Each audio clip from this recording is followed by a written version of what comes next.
This episode is brought to you by Kia's first three-row, all-electric SUV, the Kia EV9, with available all-wheel drive and seating for up to 7 adults, with 0 to 60 speed that thrills you 1 minute and available lounge seats that unwind you the next. Visit kia.com/EV9 to learn more. Ask your Kia dealer for availability. No system, no matter how advanced, can compensate for all driver error and or driving conditions. Always drive safely. A science story, huh? These NYU scientists, I felt right. I was so And I just thought, well, I had figured it out. it was that golden moment. Because science was on my side.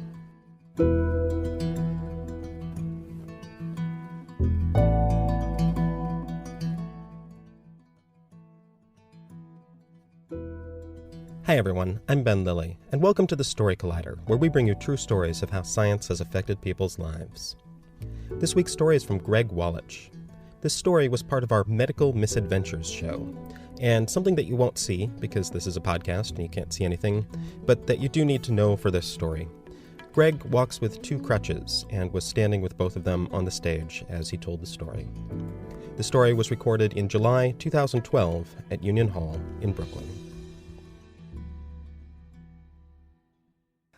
Well, first of all, I want to say congratulations to everyone on being here tonight and getting out of your house, because sometimes in New York City, that is just really difficult to do. And I was feeling like that a couple of months ago. I had had a long day, and I had finally gotten home, finally inside and alone, and I opened a bottle of wine and I poured myself a glass and sat down on the couch, and I thought, oh, finally, this is what I've been wanting all day. Just a little bit of time to myself. But then right then my phone rings, and it's my friend Troy, and he's downtown, and he says, Greg, you have to come out tonight. It's my birthday. I'm dying to see you. And I live up on like 137th Street and Broadway in West Harlem, and Troy was having her birthday down on like St. Mark's and Avenue B. And I didn't really want to go all that way. But then I remembered Troy was this guy that I sort of had a little bit of a crush on.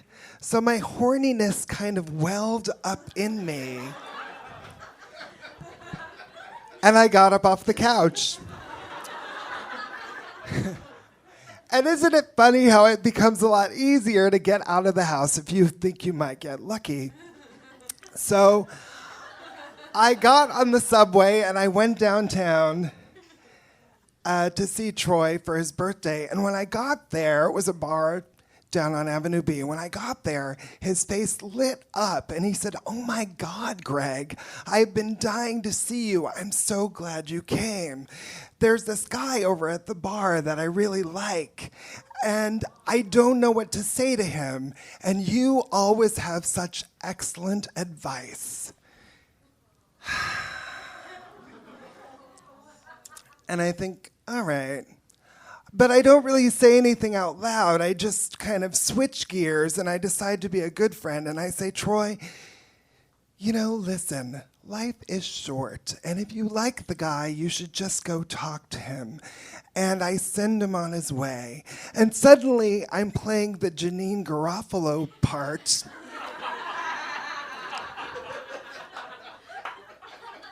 I don't really know how that happened. But Troy's over there, and he's talking to the guy, and he turns around and he gives me a thumbs up, like it's going really well.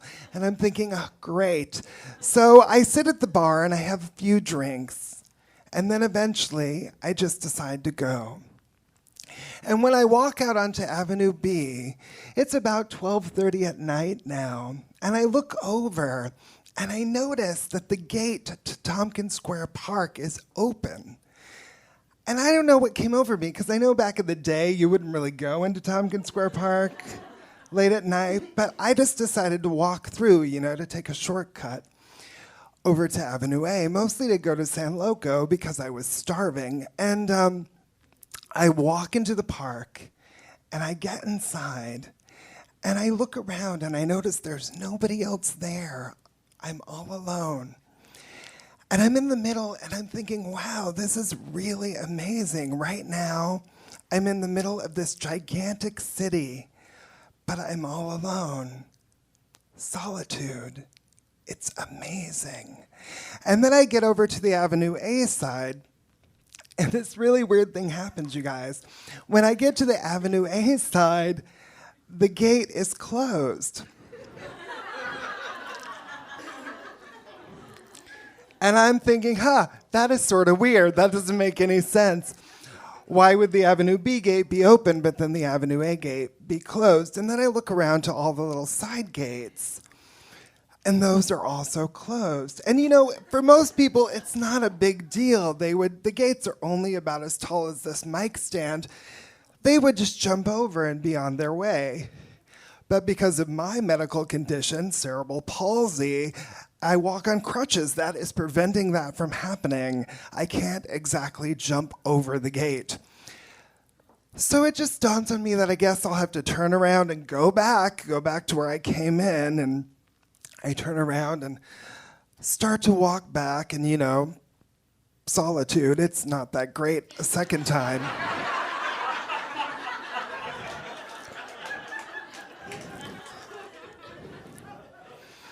And the weirdest thing happened, you guys, and I'm thinking to myself, it's okay, don't panic.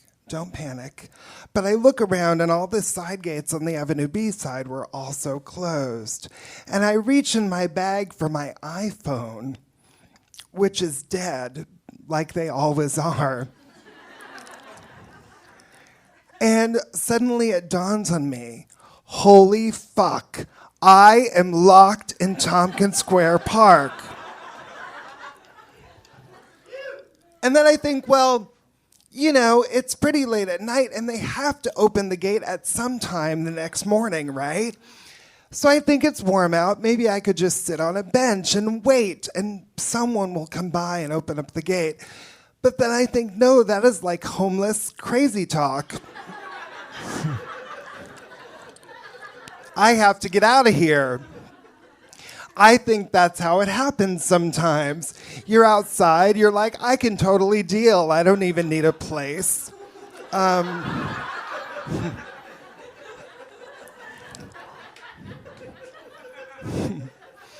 I walk over to the gate on the Avenue B side where I came in, and I stick my arm through, and I call out to people, and I say, excuse me.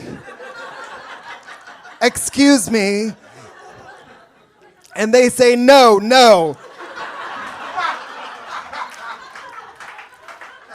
Not interested. And they walk by. I must have shouted out to 20 or 30 people, and everyone just kept walking on by. And as I'm standing there in the dark in the corner of the park, I notice these two guys, and they're walking on the sidewalk really close to the gates. And they're sort of ambling along really slowly. And I think to myself, they're probably close enough that if I reached out, I could probably grab them as they walked by. So I crouched down, and the guys are walking up the sidewalk. And as they get closer, I can tell that they're really stoned because I could smell it on them. And as they go by the gate, I reach out and I grab one of their coats. And they freak out. They're like, oh, what's happening? I say, no, listen.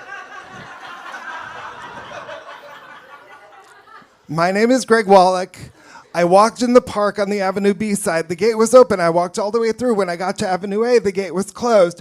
I turned around. I walked back. Then when I got to the Avenue B side, where we are now, the gate I came in is now closed. You guys, I am locked in Tompkins Square Park. And they start cracking up.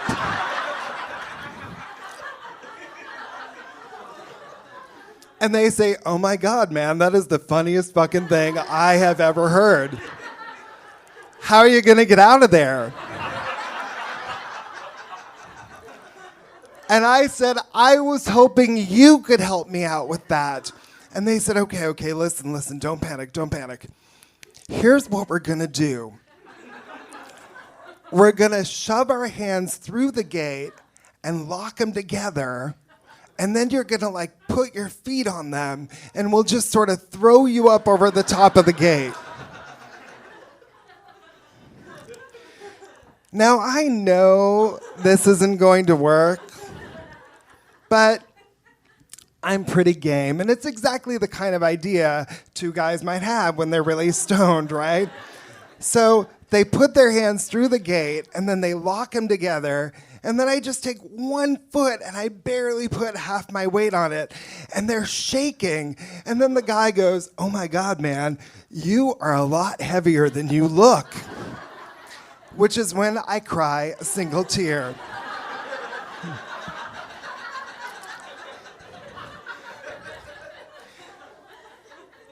And then they say, listen, don't panic. Here's what we're gonna do. We're going over to a party on Avenue Way. And if we see anyone, we're gonna tell them we saw a guy locked in the park. And then they walk away. And then I think, well, there goes my last chance. But sure enough, about 30 minutes later, a cop car rolls up to the entrance of the park. And he's just being kind of funny. He gets out of his car and he says, "Well, looks like someone locked themselves in the park." And I was like, "Yeah, could I get out now?" And he said, "Well, before I let you out, how much money you got?" And he's just being funny. So I said, "Money? I don't have any money. How do you feel about sexual favors?"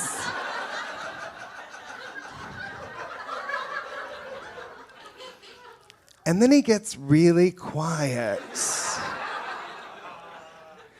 And he looks at me over the gate and he says, "You know, my wife's 6 months pregnant. I'm about to bust a nut. I feel pretty good about sexual favors."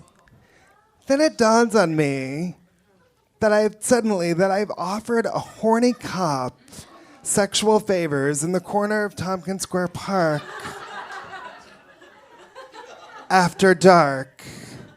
And then this weird thing's going on between us where neither one of us knows quite actually what's happening. And then I say, "Well, sir, I was kidding." And then he goes, "Well, yeah, I mean, me too. I mean, I have a wife, she's pregnant, I just told you." Which is just like a straight guy. You turn them down and they take it all back. But he reaches down and he opens the gate and I squeeze past him and I walk up Avenue B. And as I walk up the street, I think to myself, when the evening began, all I really wanted was some time alone. And I was feeling kind of horny. So I guess the moral to the story is, be careful what you wish for, because you just might get it. Thank you.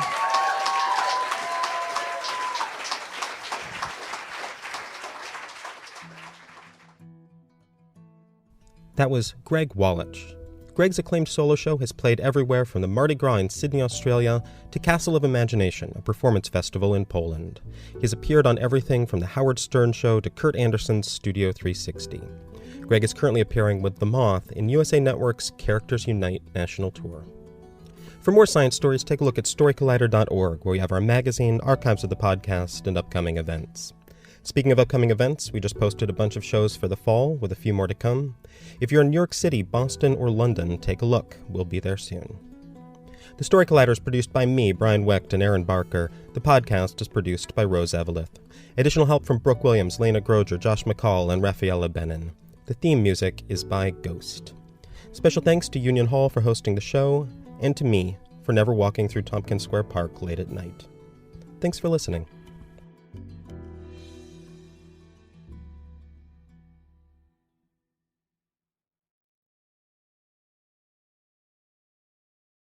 When Cynthia came to TurboTax, she had just launched her new side gig, a true crime podcast.